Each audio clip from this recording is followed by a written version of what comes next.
रहीम अस्सलाम वालेकुम नाजरीन, उम्मीद करता हूँ आप तमाम लोग खैरियत से होंगे। नाजरीन, सुप्रीम कोर्ट से 9 मई के हवाले से एक बहुत ही बड़ी डेवलपमेंट, बहुत अहम समाअत हुई है और उस समाअत के अंदर ऑब्जर्वेशन और रिमार्क्स जो हैं ऑनरेबल जजेस के, वो 9 मई के वाकयात का रुख और इस सारे केसेस का रुख तब्दील करते हुए दिखाई देते हैं। वो डिटेल्स मैं आपके सामने थोड़ी सी रख देता हूँ। सेकेंडली, आज जो शोधा एक वो डीएचए बैरियर टाउन वाला केस है, वो भी सुप्रीम कोर्ट पे लगा हुआ था, वो काई साहब खुद सुन रहे थे। उसके हवाले से भी बहुत अहम रिमार्क्स आए काई साहब के, चीफ जस्टिस के, काजी फाइसा साहब के। वो भी मैं स्टोरी आपके सामने इस व्लॉग में रख देता हूँ।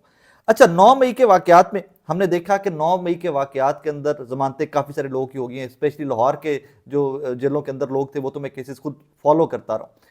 काफ़ी सारे लोगों की जमानतें हो गई हुई हैं। 5 के करीब खवातीन हैं, 100 से ज़्यादा लोग मर्द हजरात रह गए हैं जो लाहौर की जेलों के अंदर है, और ये नंबर हज़ारों में था। ये कुछ सैकड़ों या दर्जनों का नंबर नहीं था, ये बहुत बड़ा नंबर था, लेकिन काफ़ी सारे लोगों की जमानतें हो गई हैं। 5 लोग थे, और मैं चले पहले खबर बता लूँ आपको। सुप्रीम कोर्ट ने सानिया 9 मई के 5 मुलजिमान की थाना न्यू टाउन दर्ज मुकदमा में जमानत मंजूर कर ली। अब इसकी समाअत का अहवाल सुनिएगा, उसके बाद मैं इसकी थोड़ा सा बैकग्राउंड आपको देता हूँ और थोड़ा समझाने की कोशिश करता हूँ कि ग्लिचेस कहाँ पर थे, प्रॉब्लम्स कहाँ पर थी सारे केस को बनाने के अंदर, और कैसे बस पुलिस ने ओवर एफिशिएंसी से काम लिया और ये सारे मामला देखे। जस्टिस हसन अजहर रिजवी ने कहा कि मुलजिमान पर फायरिंग का भी इल्जाम है, कोई असला बरामद हुआ न, पुलिस जख्मी हुई, तफ्तीशी अफसर ने अपनी तरफ से कहानियां बनाई। और यही कहानी है कि 9 मई के अंदर तफ्तीशियों ने अपने पास से वो कहानियां बनाई हैं कि आपकी सोच है। एक दो वाक्य मैं आपको रिसेंट भी कोट कर देता हूं, जो लोग मुझे मिले हैं उनसे मैंने क्या सुना है।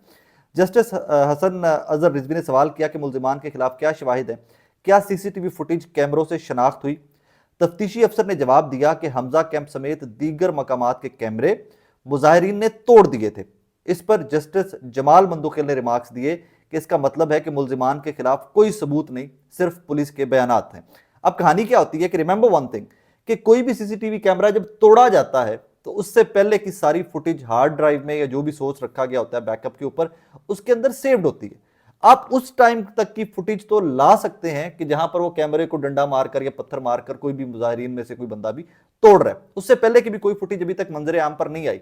लाहौर के मुजाहरे हो जाए, पिंडी के हो जाए, बाकी जो शहरों में पाकिस्तान के हुए, एज सच कोई भी फुटेज किसी भी कोर्ट में प्रेजेंट नहीं की गई है और बैकअप हर फुटेज का मौजूद होता है। जस्टिस जमाल मंदुखिल ने कहा कि क्या रैली निकालना या सियासी जमात का कारकुन होना जुर्म है? तलबा यूनियन और सियासी जमातों पर पाबंदियां लगाने से ही यह बर्बादी हुई है। क्या एक हेड कांस्टेबल के बयान पर साबिक वजीर आजम को गद्दार मान लें? खुदा का खौफ करें, ये किस तरफ जा रहे हैं। ये सबसे अहम नुकता था कि इसी 9 मई को रिलेट कर करके आप इमरान खान साहब की ज़ात के ऊपर लेकर जाते हैं कि जी वो प्लानर थे, उन्होंने इश्तिहाल दिलाया, वो तकरीरें ऐसी करते थे, वो लोगों को मोटिवेट करते रहे एंड एवरीथिंग। लेकिन अभी तक मैं फिर बार बार कह रहा हूं कि 9 मई के वाकयात की कोर्ट प्रोसीडिंग्स और 9 मई के वाकयात सारा दिन, 10 मई के वाकयात हम तमाम सहाफ़ियों ने लाहौर के रिपोर्ट किए हैं। इतना बड़ा इवेंट था, हम सब लोगों ने रिपोर्ट किए हैं। हर दफ़ा जब अदालत में जाते थे तो मैं भी मुंतजिर होता था, क्योंकि बहुत ठोस शवाहिद इंसदाद दहशत गर्दी की अदालत में और बाकी जो अदालतें हैं उनके सामने रखे जाएंगे कि जनाब that is what they have done. और वो नेक्सस जो बनाया जाता रहा कि जी फलां लीडर था, फलां लीडर था, ये तमाम लोग इन्वॉल्व थे, उस नेक्सस के भी कोई सबूत ऐसा सच अदालतों के अंदर नहीं रखे जा सके पुलिस की जानिब से।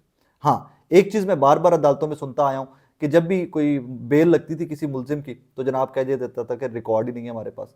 एक दो दफ़ा तो ये हुआ कि जनाब रिकॉर्ड पिशावर गया हुआ है, वहां के मुकदमात में पता नहीं कैसे कैसे रिकॉर्ड कहां कहां घूमता रहा इन मुलजमान का, जब जमानतें लगती थी कि आपकी सोच है।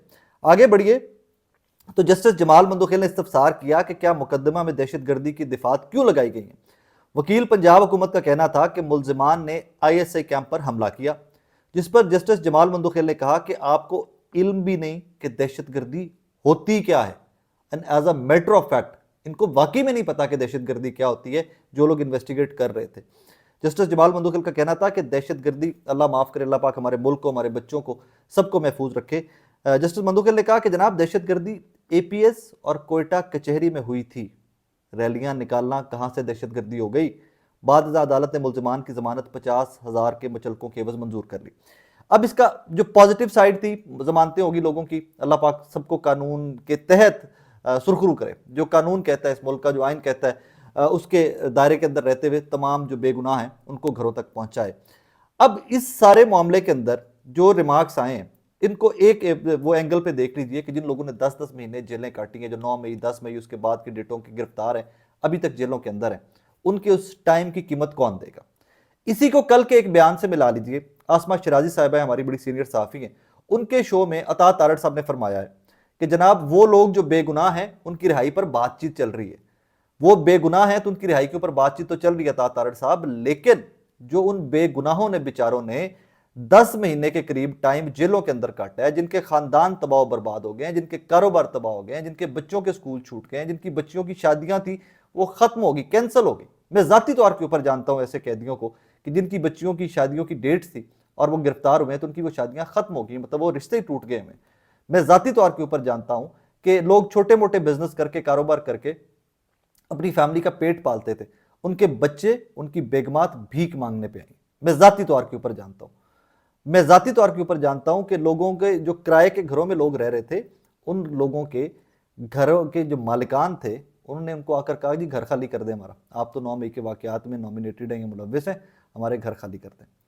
मुझे हमेशा से एक चीज़ में बड़ी क्लैरिटी है, जो बंदा किसी भी तोड़ फोड़, किसी भी तकरीब कारी में इन्वॉल्व हो, उसके कानून के तहत कार्रवाई की जानी चाहिए। लेकिन जो लोग इन्वॉल्व नहीं हैं, जिनके खिलाफ कोई शवाहिद नहीं है, उनका आप क्या करोगे? मैं आपको हल्फन एक और वाकया सुनाता हूं, अभी रिसेंटली मेरे साथ पेश आया। मैं अभी चंद दिन पहले, रोज़ों के दिनों की बात है, रमज़ान स्टार्ट हो गया हुआ था, मैं एक डिफेंस के एक KFC में रुका इफ्तार लेने के लिए, मेरे साथ फैमिली के कुछ और लोग भी थे, तो मैंने वहाँ से इफ्तार पकड़ना था।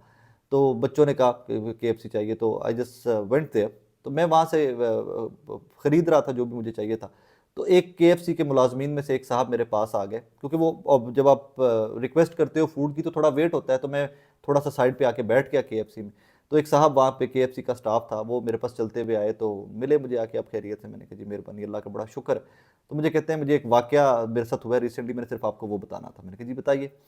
वो राइडर थे या वो वहाँ पे स्टाफ थे, बहरहाल KFC का उन्होंने यूनिफॉर्म पहना हुआ था। तो मुझे कहते हैं कि अभी चंद दिन पहले मैं एक डिलीवरी देने गया हुआ था, तो रास्ते में वो नाका लगा हुआ था, पुलिस ने मुझे रोका है, और रोका है तो मेरा मोबाइल फ़ोन वगैरह चेक कर रहे थे, तो मेरे मोबाइल फ़ोन के ऊपर इमरान खान का वॉलपेपर लगा हुआ था, उनकी फ़ोटो लगी हुई थी। तो कहते हैं उन्होंने वॉलपेपर देखा, पुलिस वाले ने एक ने दूसरे को दिखाया, और स्ट्रेट अप मुझे कहा कि 5,000 रुपये दो तो जान छोड़ेंगे, वरना हम तुम्हें 9 मई के अंदर डाल देंगे।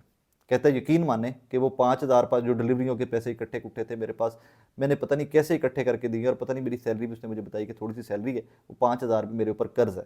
और जब हल्फन मैं आपसे कह रहा हूँ कि जब वो साहब मुझे ये स्टोरी सुना रहे थे, उनकी आंखों में पानी था।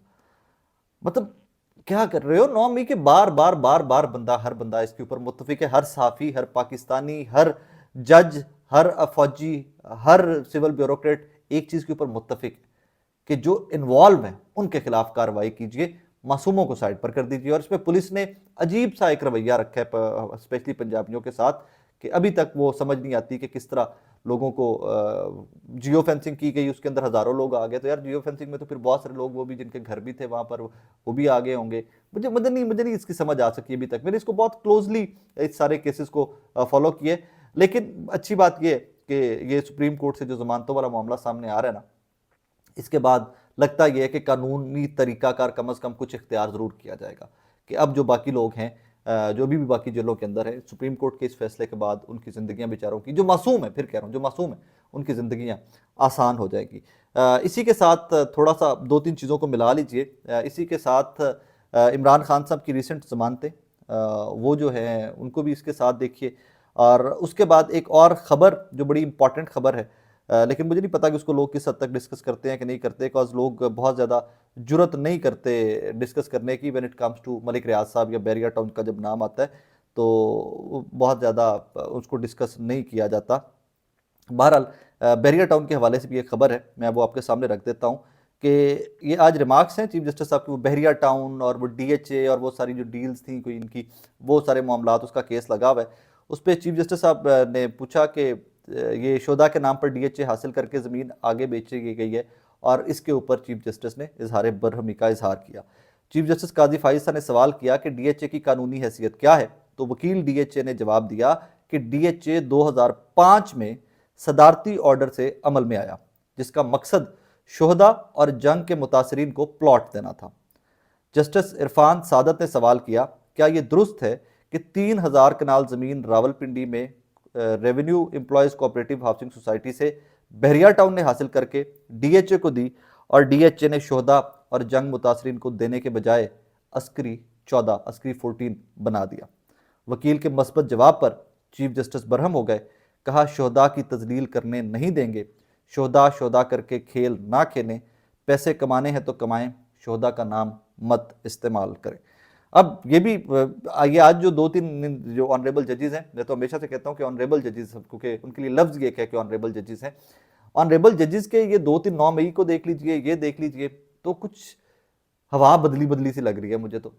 और इस बदलते मौसम के साथ जो वो विंटर के बाद समर आ रहा है, जिस तरह स्प्रिंग आ रहा है, तो स्प्रिंग के अंदर और समर के अंदर कुछ मौसम बदल रहा है, कुछ पॉलिटिकल वेव, या मुझे समझ नहीं आ पा रही है अभी इसको कैसे मैं पोर्ट्रे करूं, but there is something different about it. कुछ चीज़ें बदल रही हैं और ये बदलती चीज़ें अल्लाह करे कि पाकिस्तान के हक में, आपके और मेरे मुल्क के हक में बेहतर हो। रीज़न के यार बहुत घुटन है हमारे माशरे के अंदर, यकीन माने बहुत सारी चीज़ें हैं कि जिनके ऊपर बात करने को दिल भी करता है, and we can't talk about it, क्योंकि रेड लाइन इतनी फैला दी गई इस मुल्क के अंदर कि अब हमें, मेरे जैसे लोगों को तो समझ नहीं आती कि रेड लाइन स्टार्ट कहाँ से होती है और ख़त्म कहाँ से होती है। बहरहाल कुछ पॉजिटिव डेवलपमेंट्स हैं ये, और I hope and I pray कि आयशा भुट्टा जैसे लोग, आलिया हमजा जैसे लोग जो बिल्कुल बेगुनाह हैं, जिनका कोई कसूर नहीं कहीं पर, अल्लाह करे कि वो जेलों से बाहर आएँ। हाँ, अगर कहीं किसी के ऊपर भी कोई शवाहिद मौजूद हैं, मैं ज़ाती तौर के ऊपर जानता हूँ एक और चीज़ कि वो खातून, पता नहीं क्या नाम था उनका, वो गिरफ्तार हुई थी और उनके 6 महीने के बाद पुलिस ने वो लिख दिया तफ्तीश के अंदर कि जनाब हम इनको साथ लेकर गए हैं, और कैंट से हमें डंडा इन्होंने बरामद करा दिया, जो डंडा इन्होंने 9 मई को इस्तेमाल किया था। मतलब ऐत नहीं पई है कि 6-7 महीने डंडा उत्थे प्या ही रहा है, और ना वो खातून ने कहा जी ना मुझे लेकर गए हैं कहीं पर, ना मैं, what do I say here. So that's how things are. I hope and I pray कि अल्लाह पाक को करे कुछ बेहतरी आए, कुछ सैनिटी प्रिवेल करे, कुछ चीज़ें ट्रैक पे वापस आए। अपना बहुत सारा ख्याल रखिएगा। Till I see you again. अल्लाह हाफिज़।